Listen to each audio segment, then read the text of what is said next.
Actually,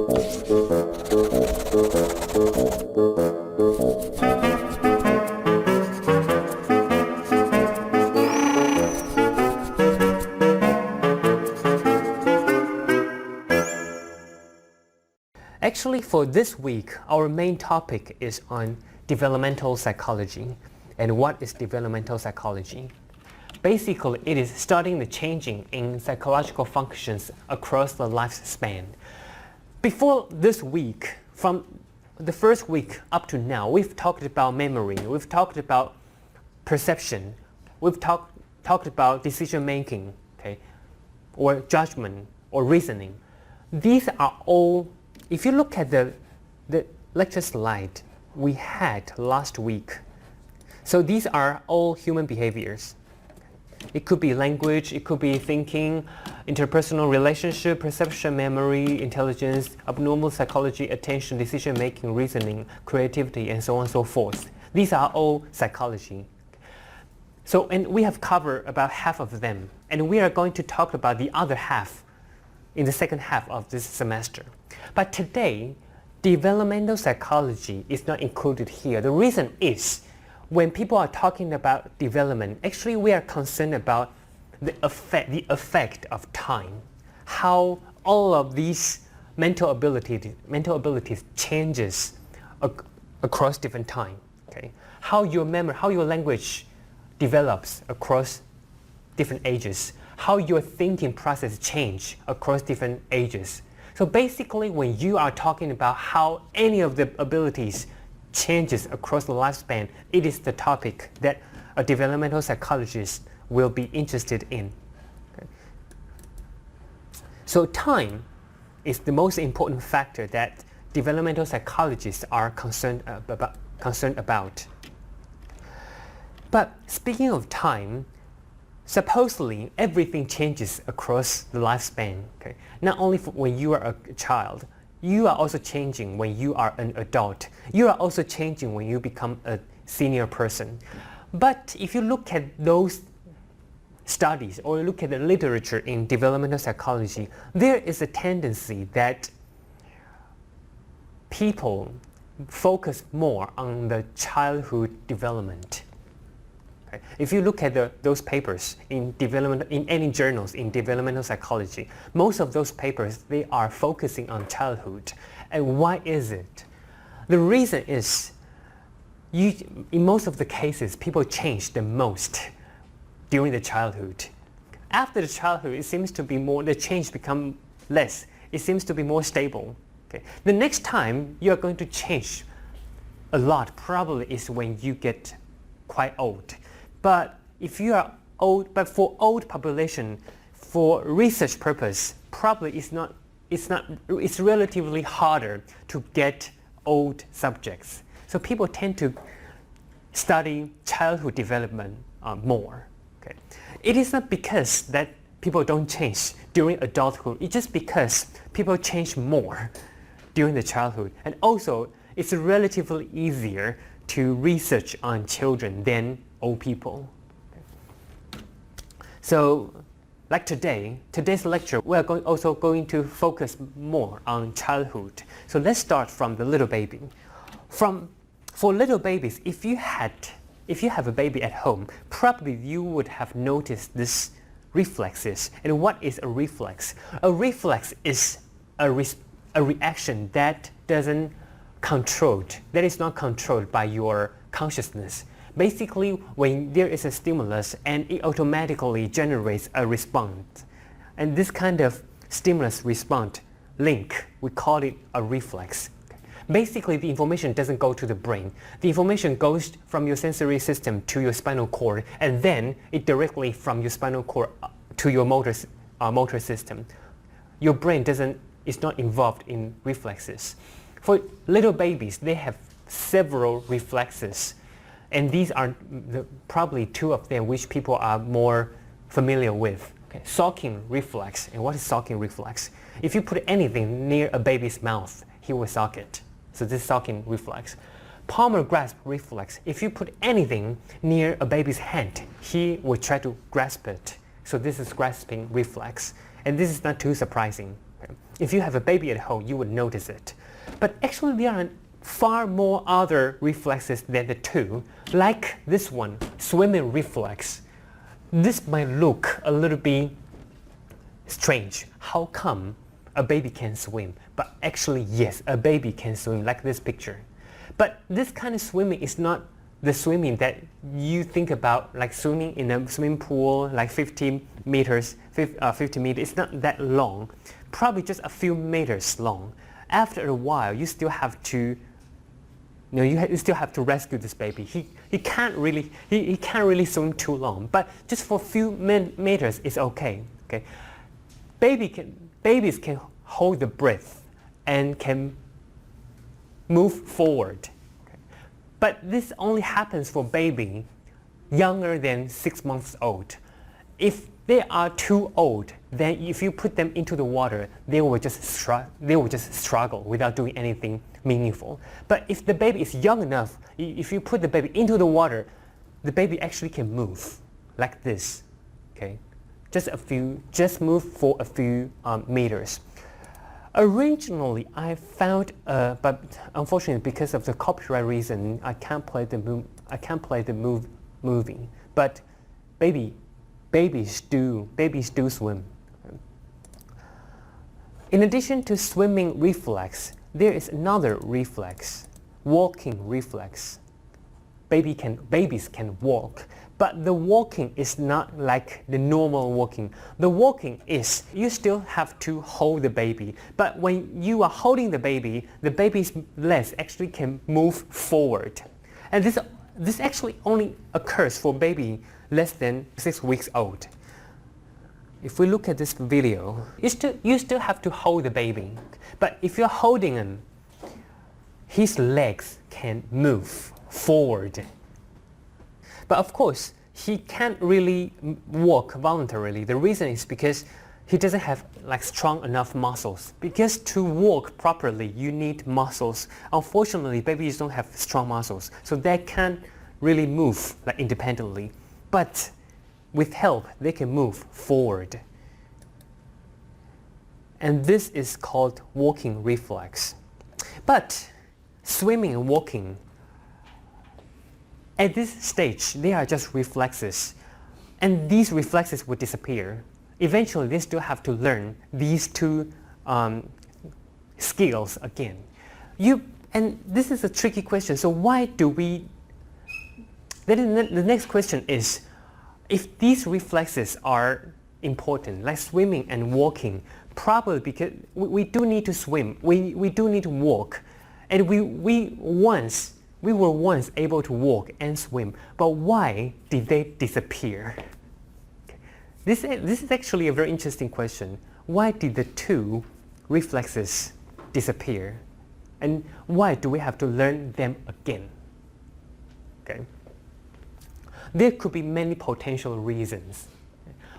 A possible reason is, although you could swim, you could walk when you were really, really young, but that kind of swimming or that kind of walking, they are not flexible.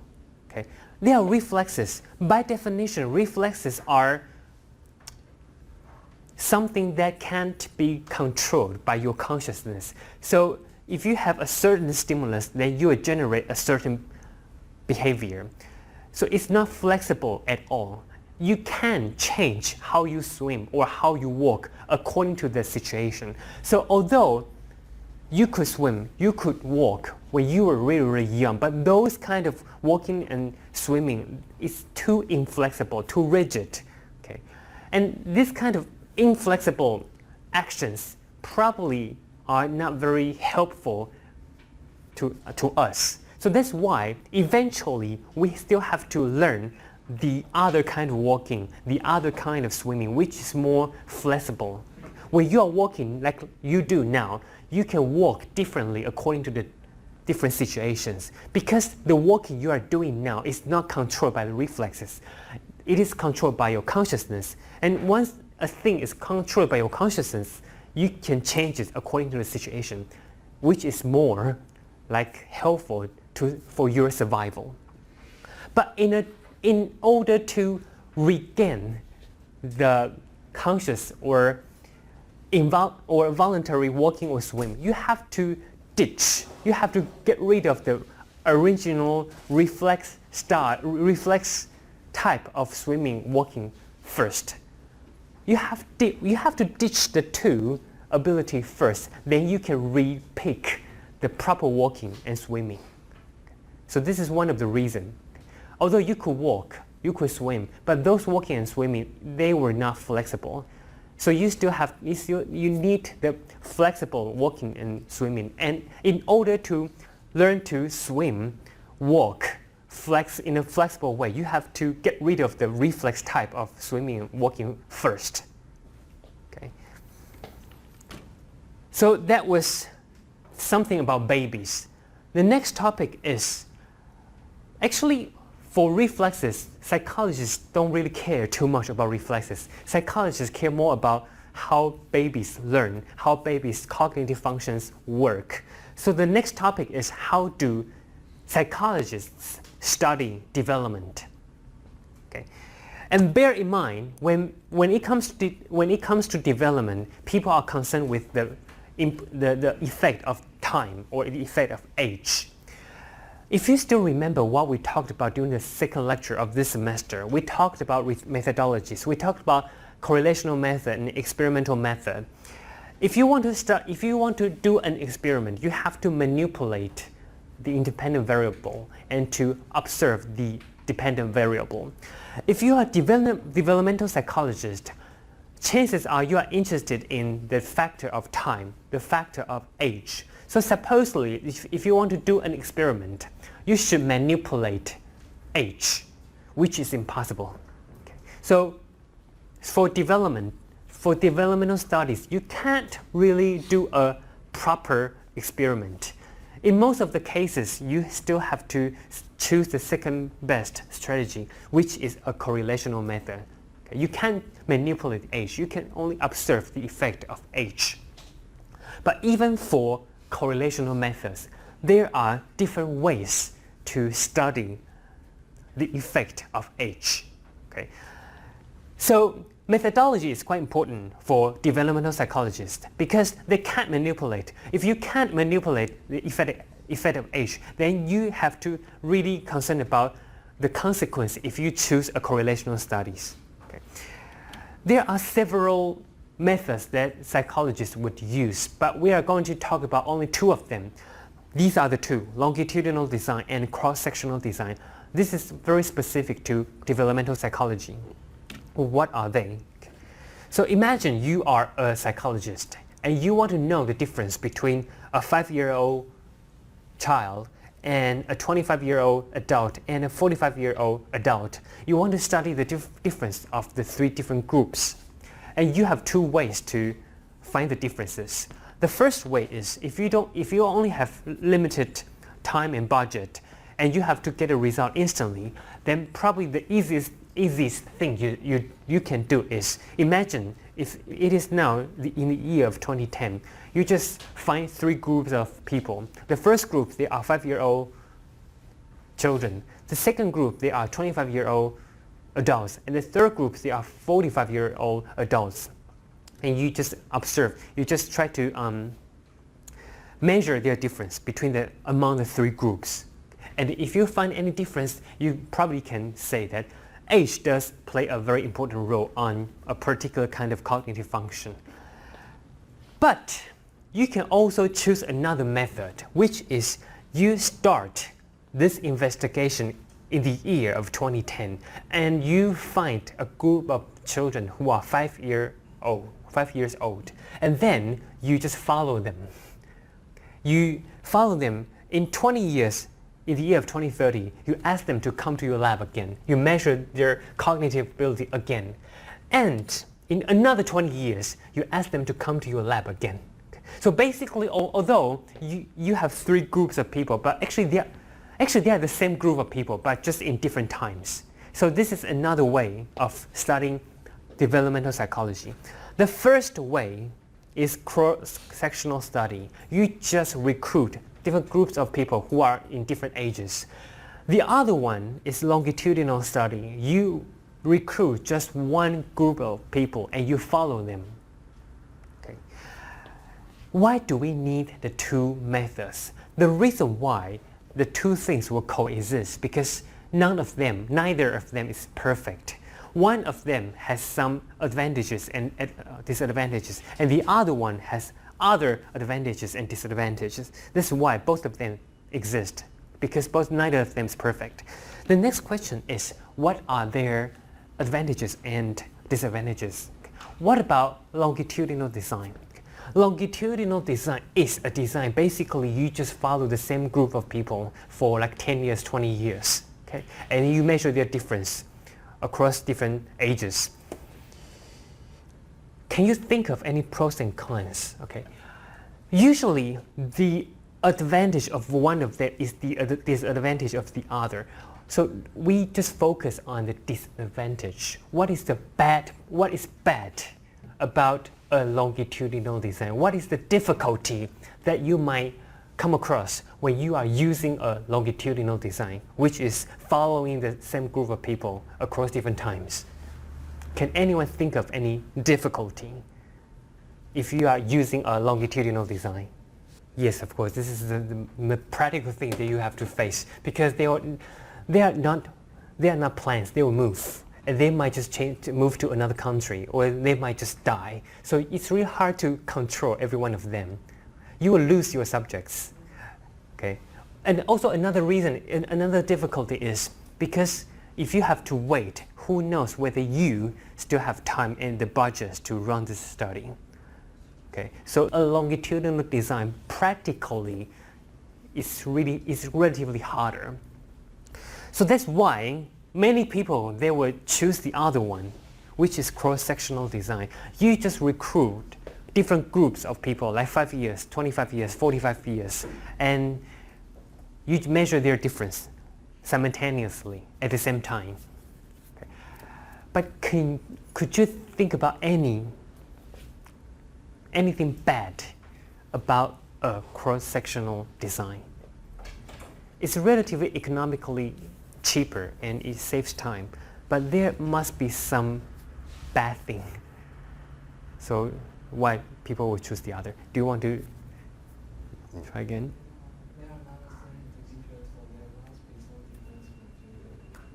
Yeah, because basically there are 3 different groups of people. So who knows the difference you observe is because of the age or because they are just different. Or another even more serious problem is if you look at this chart, if you find any difference between this group and this group and this group, it is probably not due to the age. It could be due to the year they were born. For these 5-year-old children, they were born in the year of 2005. And this group, they were born in 1990. And this group, they were born in 1970. Maybe I got it wrong, but anyway, they were born in different years. So maybe the difference among them is caused by the year they were born. For people who born in the same year, there is some similarity. They might have come across similar historical event, and their education is relatively similar. So there are some other systematic difference between the 3 groups in addition to age. So probably the difference among them is not due to age. It could be due to the year. It could be due to different education system they were trained. Or it could be due to different historical events they experienced. Okay? And those are all potential factors that could affect your results. So that's why logically, actually, cross-sectional design will face more logical, you could say logical fallacies. You have to be more cautious when you are drawing any conclusion based on a cross-sectional design. But longitudinal design, although it seems to be more logically solid, but practically it is just harder. Okay? So both of the methods they both exist. So what we have talked about was the methodology in cognitive psychology. In developmental psychology, the next topic we're going to talk about is the contents of developmental psychology, and we are going to begin from the cognitive development. And then we're talking about social development, gender development, moral development. Cognitive development.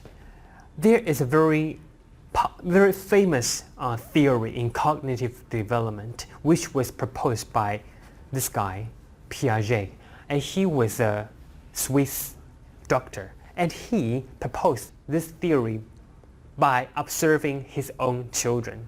Basically, he classified human development into 4 different stages. Okay, and there is a video which is I think is quite good, explaining the theory quite clearly. So this is the first group, stage 1, the sensorimotor stage, birth to about 2 years. If you look at the word sensorimotor, usually we would assume that if you have any sensory information, those sensory information will be processed by your brain, which is your cognitive system, and then it generates the motor responses. But if you look at the term sensorimotor, basically it skips the brain. So an easy way to understand this sensorimotor stage is basically the brain doesn't play much important role in this stage.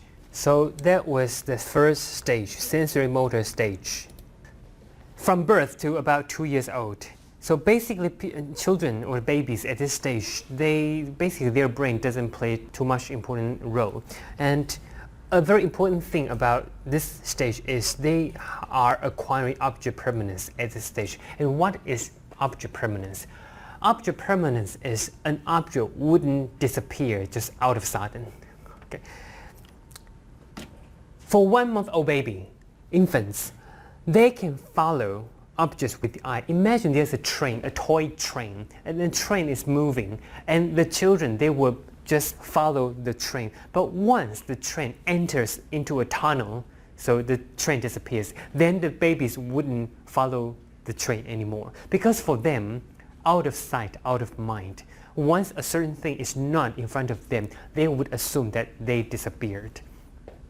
Okay? The only things that they can see, they can perceive, they will consider them like exist. But when they grow older, like when they become 3 months old, they will keep looking at the place where the object had disappeared. So imagine the train. From 1-month-old baby, they will stop following the train once the train enters the tunnel. But for 3-month-old baby, they will actually follow the location of the train even after the train has entered the tunnel. Because for them, they understand, for 3-month-old baby, they tend to understand that anything wouldn't just disappear out of sudden. Okay? If things change, if things disappear, it must be covered or be hidden. This kind of concept is object permanence. Okay? Any object wouldn't just disappear out of sudden. If you can't see them, it must be hidden or covered by something else. Okay? And in this stage, object permanence is probably, according to Piaget's theory, is the most important thing they have to develop during this stage. Once they have developed this ability, then they will go into the next stage, which is the pre-operational stage. So according to those small games that you have just seen, so pre-operational stage, if you ask the children at this stage, okay, originally there are 2 cups of juice. Originally they were the same, and you just pour one of the juice into another taller glass, and then they look different. And then the children would answer you that now they have different quantity, although originally they were the same. The reason why they couldn't do this task properly probably is because if you have to answer, if you have to make a proper response, you have to sort of replay what had happened before, because you knew that it was like this. And it's just because you pour one of the glasses into another, it doesn't increase the amount of the water. So you have to replay what had happened before to answer this question. And this kind of replay in your mind is operation. For children at this stage, they couldn't do this properly. They could only answer any question based on whatever in front of them at that time, instead of replaying what had happened before. Okay, so that's why this stage is called pre-operational. Pre means before. They can't do mental operation because it's still before. And it starts from age of 2 up to about school age, 7 years old. Okay, so this is one of the features of pre-operational stage. There is another feature of pre-operational stage, which is egocentrism. Egocentrism is they can only take the aspect from their own. They can't take the aspect from other people. In this video, okay, the little boy, originally he was sitting here. And if you ask him, what can you see from your angle? And he will answer, okay, he sees a cat, a tree. Basically, his object recognition ability is normal. Okay, this is egocentrism.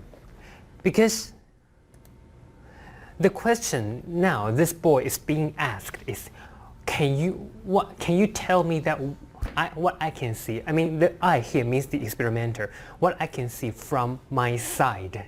So supposedly the correct answer should be a cat, a tree. Okay, but the little boy, they can't imagine how he would see if he were sitting on the other side, because he could only base on his own experience. This phenomenon is egocentrism. And why can't they do this task? Because if you have to answer this question properly, you have to imagine what would happen if you were in another situation, and that requires mental operation. That requires you to imagine something or replay something in your mind. But children at this stage, they can't do it. This is egocentrism. They can't take the perspective of another person. So this is stage 2. The next stage 3. Now, stage 3 is called operation stage, but it has to be concrete. Children at this stage, they can do mental operation. They can take the perspective of another person. They can answer this juice question properly, but they can only answer this question when those questions involve concrete examples, concrete objects. They still can't do abstract thinking.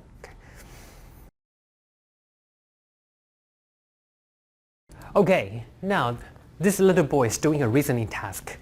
This reasoning task is like this. Last week we talked about deductive reasoning. To do a deductive reasoning, you need 2 premises. So the premise 1, if you hit a glass with a hammer,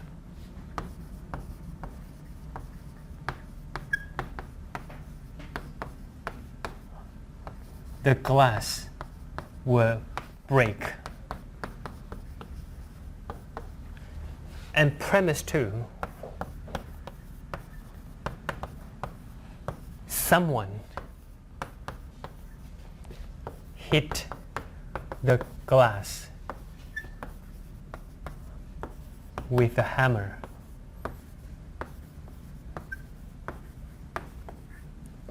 So this is a deductive reasoning task. In conclusion, if you look at the 2 premises, the conclusion shouldn't be too hard. The conclusion is, of course, the glass would break. And let's see whether this little boy can do this reasoning task. Okay, so he can do this. But if you play a trick, you change the hammer into a feather.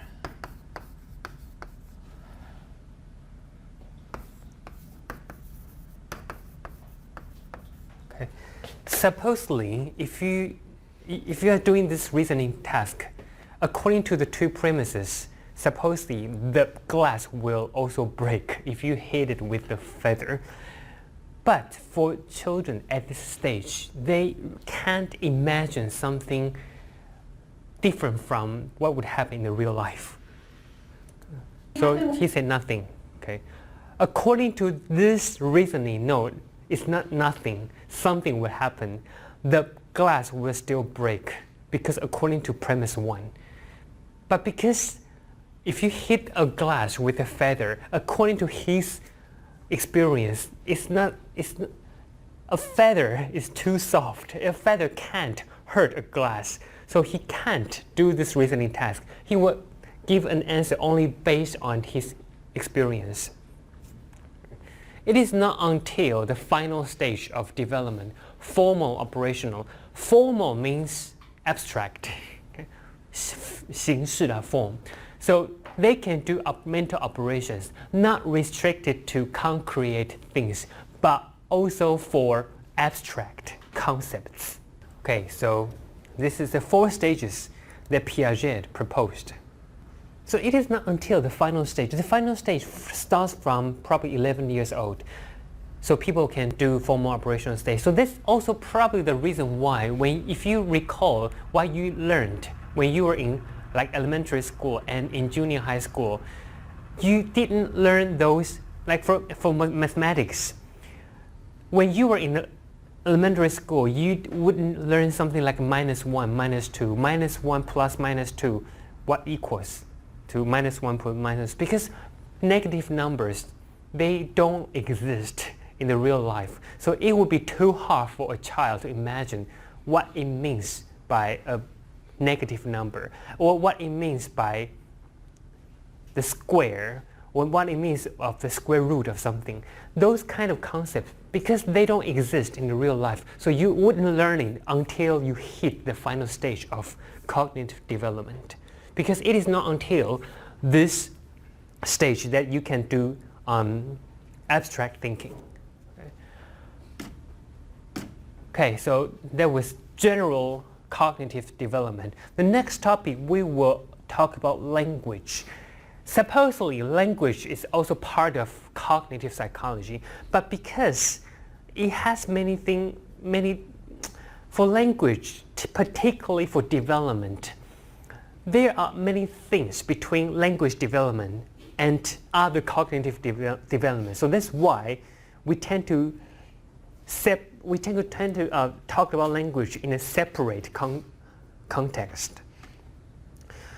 For language or linguistics, actually linguistics it has many different levels there are many different levels to analyze a language. And the smallest level is phoneme. And what is a phoneme? Phonemes are minimal meaningful units that allow people to distinguish one word from another. One thing that you have to bear in mind is phonemes are not physical properties. If you compare, for example, if you compare ba and pa, if you compare the two sounds, ba and pa, and of course you can analyze the physical properties of the two sounds. You can analyze what kind of frequencies the two sounds contain. But those kind of physical analysis, it doesn't correspond to human perception. Because for ba and pa, for some language users, they can discriminate the two, but for some other language users, they can't separate the two sounds. Okay. One of the examples that people tend to use a lot is this R and L. If you pronounce ra and la, particularly for Japanese speakers, if they had never learned another language, probably they couldn't distinguish the difference. Okay? But ra and la, physically, if you analyze their physical properties, they are different. But some language users, they just can't differentiate the two. Okay? Also, because most of the research on phoneme, they are based on English language users. So probably it's easier to notice that sounds that English do discriminate, but some other language they don't discriminate. But there are also some other examples where For English speakers, they can't discriminate, but for some other language speakers, they could discriminate, like this one. So this researcher, she's investigating one kind of dialect used in India.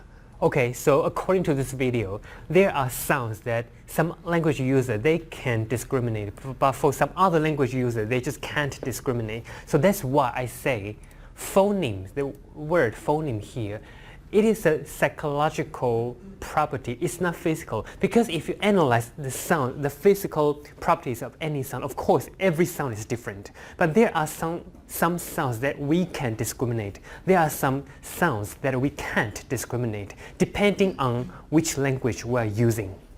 Okay.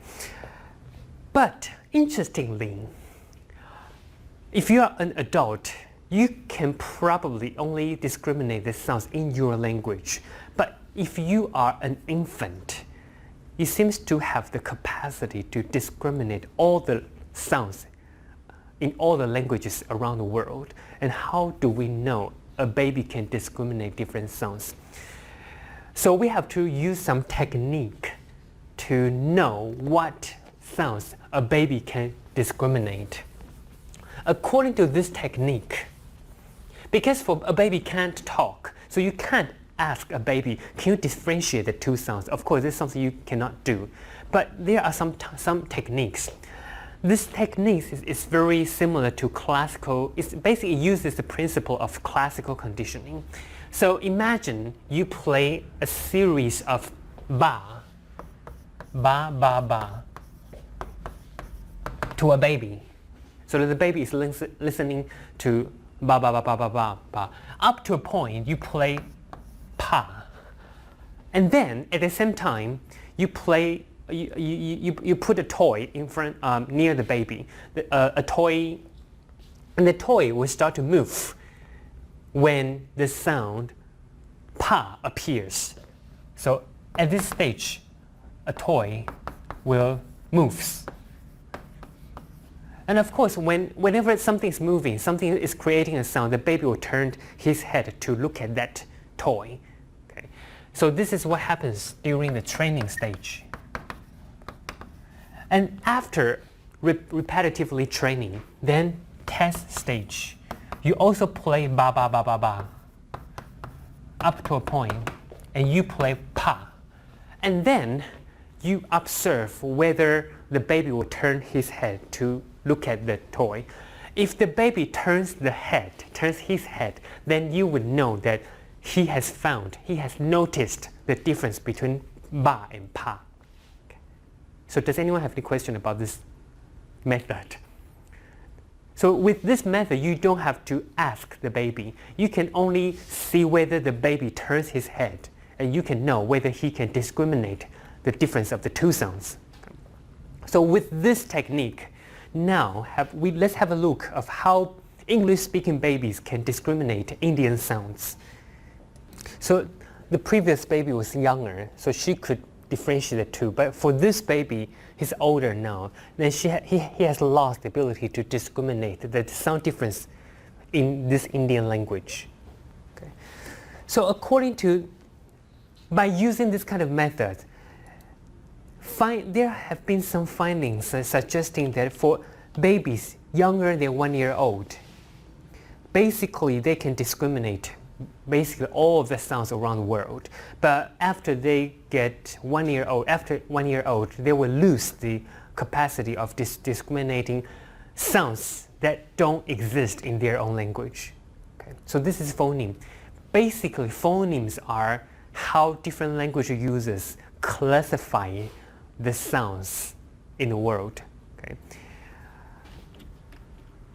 So that was phoneme. And the research on phoneme somehow suggests that development, when we are talking about development, it is not always involving gaining new skills or gaining new abilities. Sometimes it involves losing some skills or losing abilities, particularly for language, particularly for how you perceive the sounds of a language. When you get older, usually when people get older, it will become even harder for a person to discriminate the sounds in another language. Okay. So that was the sound. But language is not only sounds. Language also has some other levels of analysis. Like once you have sounds, then you combine the sounds to make into a word. For word, also, babies, for infants, or for toddlers, their ability to learn new words is also much more efficient than an adult. So this is the learning trajectory for a baby. So the horizontal axis here denotes the age in months, 14 months old, 18 months old. So every bar denotes another 4 months years. And the vertical axis here denotes the average numbers of words they use. So as they grow older, okay, just within a few months, they gain more words, okay, in their language, and this gaining speed is much more higher than an adult. Okay.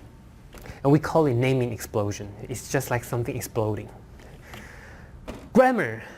Actually, probably it's not very appropriate to use grammar here because in linguistics, grammar includes many things, including phonemes. Grammar probably here means how we combine words into a meaningful sentence, okay, which is sometimes people use syntax. Some researchers, they believe that we are biologically wired for grammar. And what does it mean? If you look at different languages around the world, each language has its own grammars. Probably they look different, but some people, some linguistics, they believe although they look different, but deep in the core structure of this language, every language shares the same grammar. But how come they look different?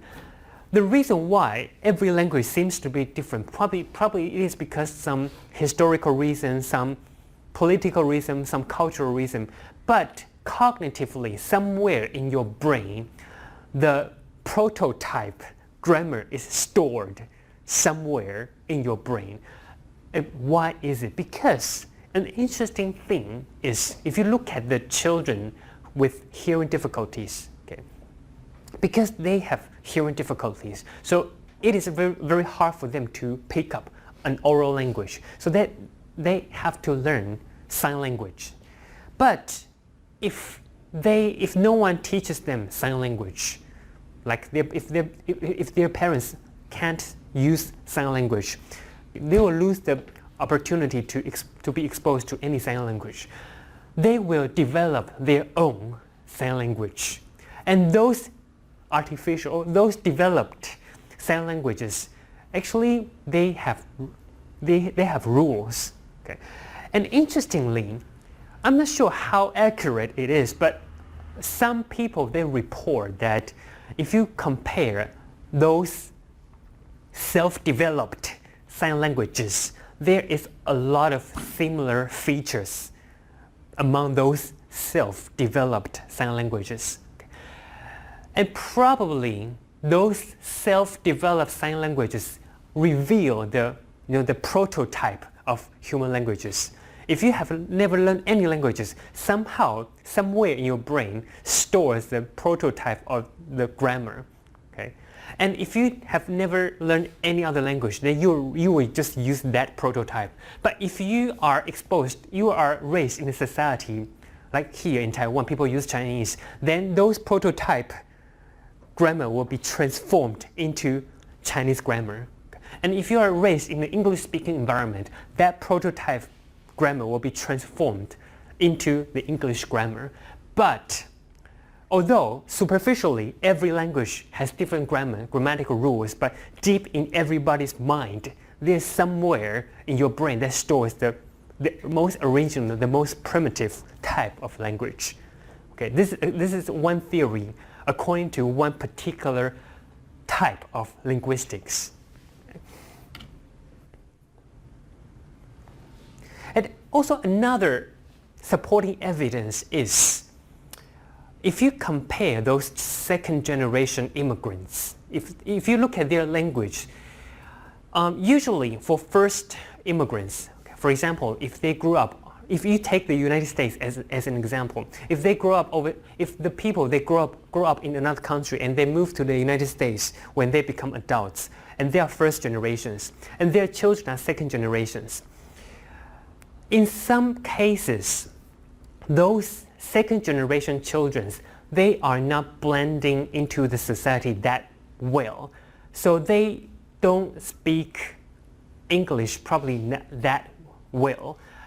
Somehow they will combine their own languages and probably English and sort of create a new type of language. And those new type of language, we call it Creole. For some reason, those kind of languages, Creole. Okay. It doesn't have to be English. Any language, any two languages, particularly for those second generation immigrants, they will somehow combine their parents' original language and the new language. And if you compare different Creoles around the world, some people they suggest there is a lot of similarity among all those Creoles, and probably that similarity reveals the prototype, the original, the most pure form of grammatical rules in our mind. Probably. It's not, this kind of theory is not 100% supported by every researcher, but some people, they do believe so. Okay. For grammar use, there is also another phenomenon. Okay.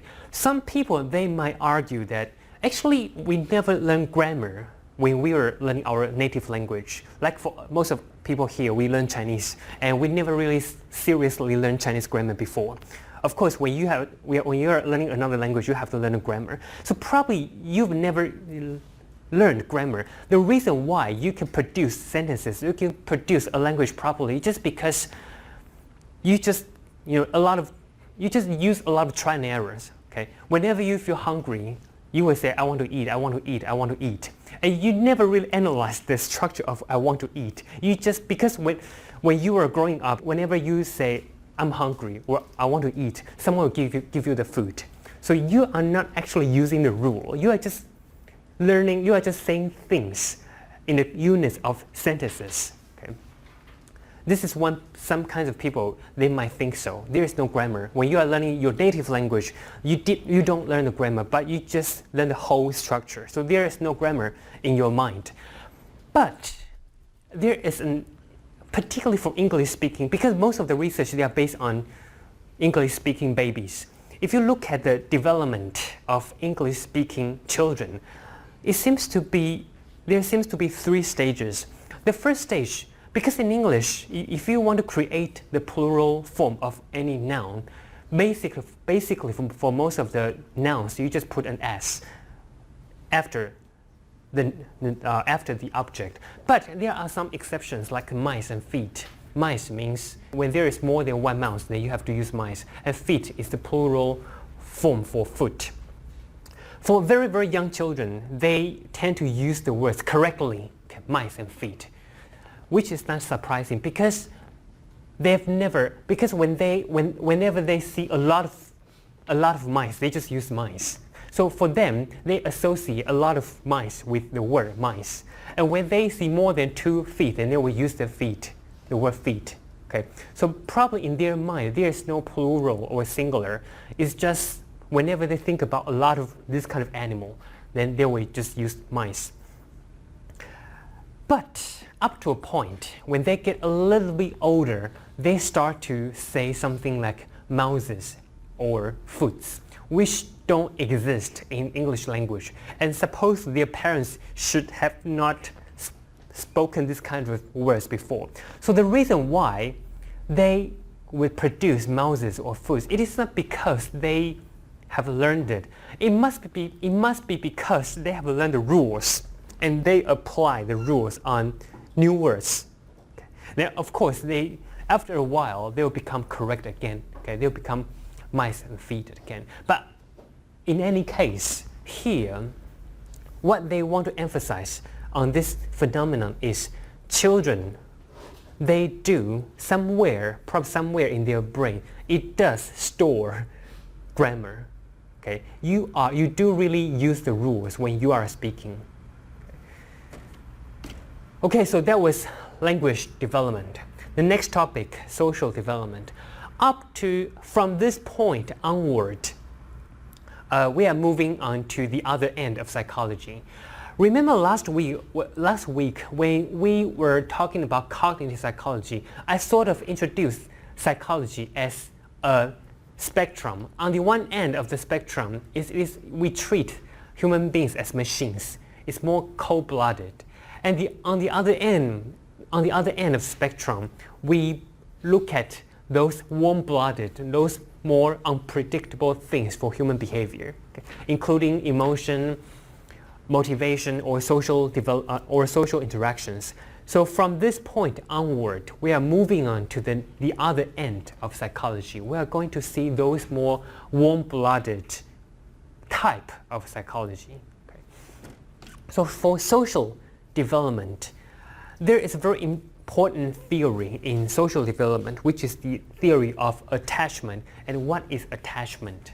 中文是翻依附了哦。Attachment is emotional relationship between a child and the caregiver. And the theory of attachment was originally proposed by this researcher, John Bowlby. He proposed that attachment is some kind of instinct. It's biological predisposed. So anyone, we were born with the need and the ability for attachment.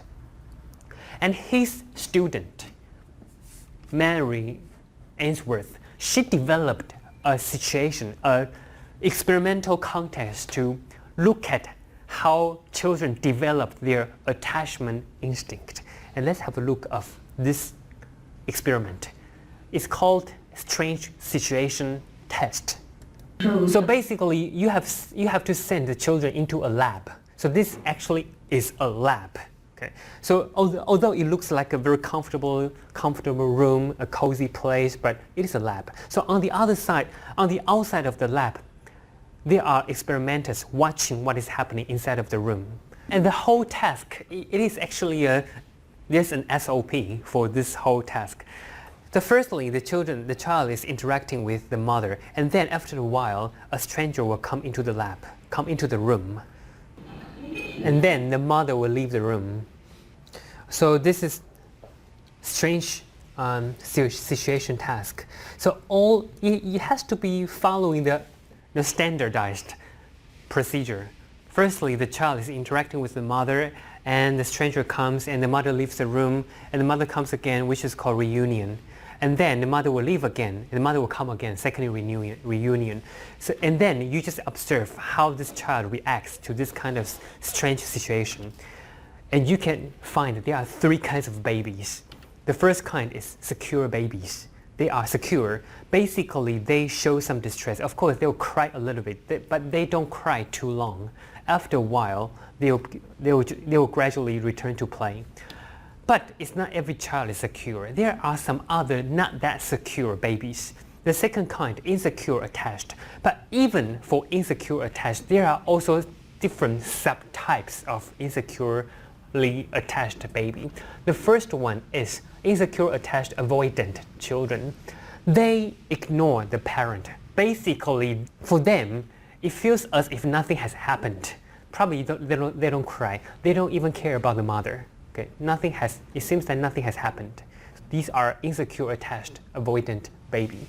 And there are also some other babies which is acting on the other extreme. They are very anxious and ambivalent. Okay? They show excessive anger and resistance. Maybe they will even hit their mother. Okay? They are very, very dramatic, very, very anxious. They cry a lot. So this is another type of insecure attached baby. So basically all the babies could be classified into one of the three. And what is the purpose of doing attachment studies? Because some recent studies suggest that how a child is attached to his or her parent could somehow predict how this child develops later in life. Okay. So like this study, the 2000 study, for those secure children, securely attached children, they tend to be more popular when they are 8 or 9 years old. And this kind of prediction, how their attachment can predict how they're popular, this kind of correlation still exists up to 10 years old or even adolescents, like teenagers. So for somehow, if you're a securely attached baby, somehow it seems that you tend to be more popular like later in life. Okay? But of course, this is also a correlational study. So the next question is, if you want to raise a securely attached baby, what kind of parenting skill you should use? And in terms of parenting skill, basically you can classify different parenting skills into 4 different kinds. It's a 2x2 matrix, okay? And there are 2 dimensions. The first dimension is parents' responsiveness, how well a parent responds to his or her child. If you are a very responsive parent, you react according to what your child does to you. Okay? If you are not that responsive, which means whatever your child does to you, you don't care. Okay? So basically, how responsive to your baby, basically every parent could be classified into one of the 2. The other dimension is parents' demandingness, how much you demand on your child. Okay. If you are a highly demanded parent, which means that you require your child, you will have more requests on your child. You will require your child to do more. Okay. And if you are a low demanded parent, which means that you just let the child to do whatever he or she does. Okay. So basically for these 2 dimensions, there are 4 kinds of parenting types. The first one is high responsiveness and high demanding. So you are responsive to your child. You also have high demanding on your child. Okay? So you will basically you have more demands on your child, but at the same time, you are also responsive to whatever your child does to you. These kind of parents they are authoritative, reciprocal, high in bidirectional communication, authoritative parents.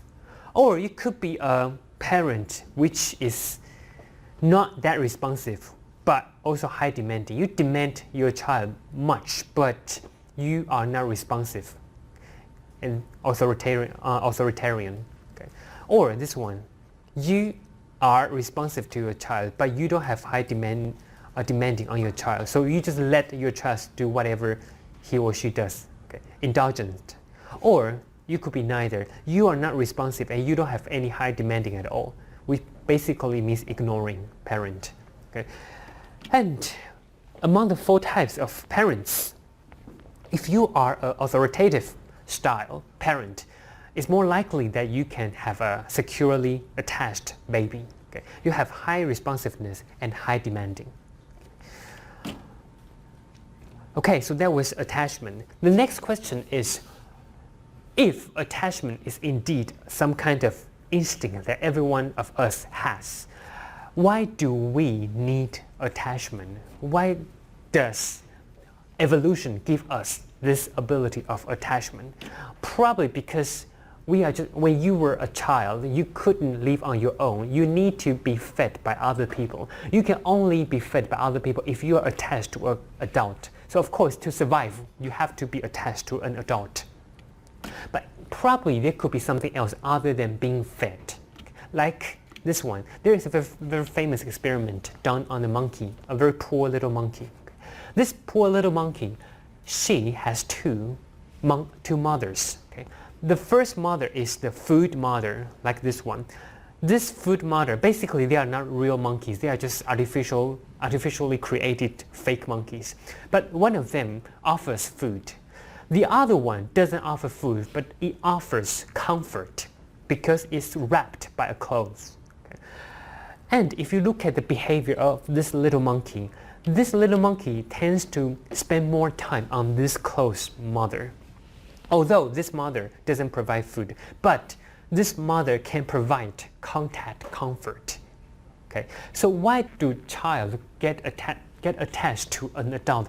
Probably, of course, getting fed is important, but in addition to that, in addition to food, probably most of us, we need to get contact comfort. So we need to be attached to an adult. Okay, next topic, sex and gender development. Here are two different words, sex and gender. In Chinese, we don't have the two words, 就是性别而已. But in English, there are two words they are meaning different things. For sex, it's more biological thing, like your chromosome is XX or XY. So if you are an XX, then you are a female. If you are an XY, then you are a male. So this is sex. It's biological or genetically determined. But gender is something slightly different. Gender indicates how you view yourself as a male or female, and it is affected by the social cultural context. For sex, XY and XX, okay, what determines our sex? Okay. If you look at human fetus development, before 6 weeks after conception, XX fetus and XY fetus, basically there's no difference between the two kinds of fetuses. But if there is an XY fetus, the Y chromosome would do something. So this fetus will release testosterone. And this testosterone, 搞不同哦, testosterone will transform an XY fetus into a male. Basically, for human beings, for human fetus, the default value, if nothing changes, the fetus will eventually become a female body. If there's no external stimulation, the default value is a female structure. And why do half of the people become a male? The reason is because after 6 weeks